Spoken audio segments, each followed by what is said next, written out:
Hello guys, in this video I'm going to show you how to change your password in the booking.com application. The first thing you need to do is enter the app. Now you should wait a little bit, and once you are in the home page you can look at the bottom of your right corner and there you will see your profile. Press on it, and here if you scroll down a little bit you will see the first option, which is manage your account. Press on it, and here you should select the third option, which is security.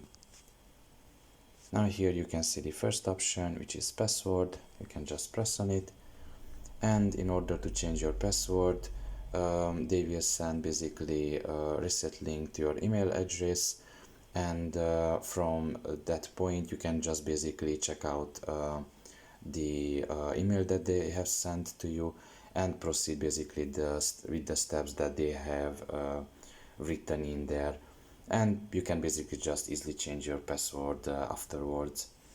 So pretty much this is all about it. I hope this video was helpful to you. Thank you for listening and see you next time. Bye bye.